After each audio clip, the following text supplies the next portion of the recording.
How could Dolores Umbridge produce a Patronus charm when she's not pure of heart? This is a question I've gotten often, and it's a fairly complicated answer.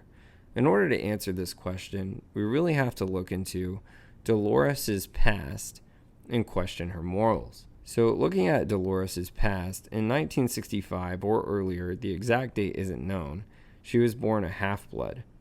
A reminder, a half-blood means you have one muggle and one magical parent. Her muggle parent was Ellen Cracknell, and her magical parent was Alfred Umbridge. Together, the two had Dolores Umbridge and her younger brother, who was a squib.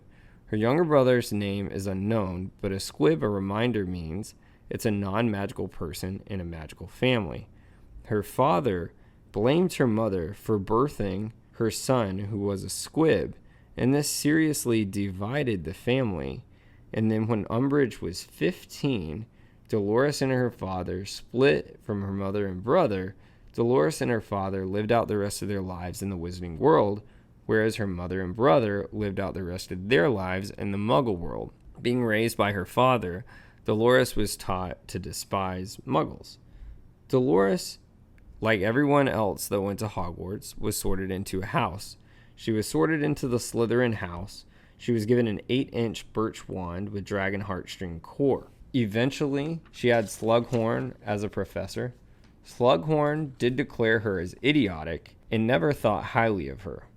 Eventually, later on in her life, by age 30, Umbridge was head of the improper use of magic's office. And, as we know from Harry Potter and the Order of the Phoenix, by 1995 to the 1996 school year, Fudge feared the Dark Lord had returned, stripped Albus Dumbledore of his title as headmaster of Hogwarts, and in place put Dolores Umbridge, where she also acted as the Defense Against the Dark Arts professor and the High Inquisitor. As the High Inquisitor, she did administer unusual punishments that were cruel. She was condescending to students and teachers, and this is shown with her I will not tell lies punishment with Harry Potter's detention, and her attempt to overthrow and throw out Professor Trelawney with the interviews she was conducting. But a Patronus, if we bring into question, a Patronus represents light, happiness, and pure of heart. So how can Dolores produce this? There are two types of Patronuses, a corporeal Patronus and an incorporeal Patronus. A reminder, an incorporeal Patronus is almost like vapor. It doesn't take a form. A corporeal Patronus is casted into a guardian animal, and it takes an emotion to cast it. Most dark wizards can't. Actually, J.K. Rowling in an interview one time said Severus Snape was the only Death Eater to ever be able to cast one. And in my personal opinion, the reason Severus Snape was able to cast one was because his heart was pure and his intentions were true and pure of heart at the time. Dolores would want to be able to cast a Patronus in order to ward off Dementors, because it's the ultimate defense against Dementors. She was frequently around Dementors. People forget it was actually her that commanded the Dementors on Harry Potter and Little Winging in the 1995 to 1996 school year in Harry Potter and the Order of the Phoenix. She also was frequently around Dementors in Harry Potter and the Deathly Hallows when we see her at the Ministry of Magic. So it makes sense why she would actually want this in her arsenal. However, how can she produce a Patronus if she's not pure of heart? For example, Raxidian is known on Pottermore as being one of the first dark wizards to try to cast the Patronus not being pure of heart, and he was actually eaten by maggots when he tried to produce it. So how could she produce this Patronus?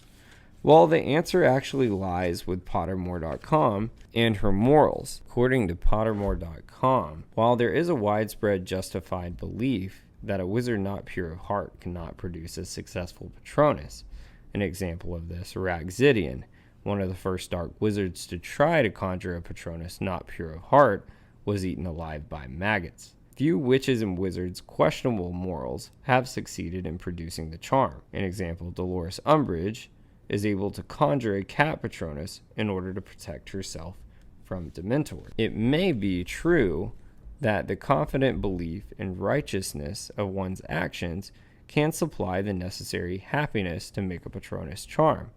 However, most such men and women who become desensified to the effects of the dark creatures with whom they may ally themselves regard the Patronus as an unnecessary spell to have in their arsenal. So, what this means is Dolores possibly could have been pure of heart. This is because what she believed in her moral compass was so twisted and wrong. However, it actually brought her happiness that she could produce a Patronus because she was pure of heart, and it actually made her happy to do these twisted things.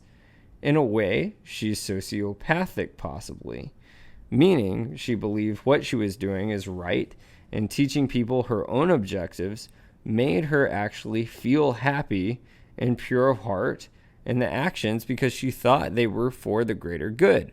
So this would answer how she could produce a Patronus. The following is a quote from Ollivander. I don't exactly agree with it, but it does go to show how Dolores Umbridge could lack something of character. I myself have a short wand, so I don't agree with this statement, but this does show how she could lack something of character. Most wands are between 9 and 15 inches long. Wand makers often match the wand with the length of the height of a witch or wizard who will use it, but Ollivander considers this measure inadequate. In his experience, the longer the average wand tends to be drawn to those with physical peculiarity or bigger personality, whereas an abnormally short wand select people whose character lacks in something. If your wand length is short, it could relate to your character. Me personally, I don't believe this.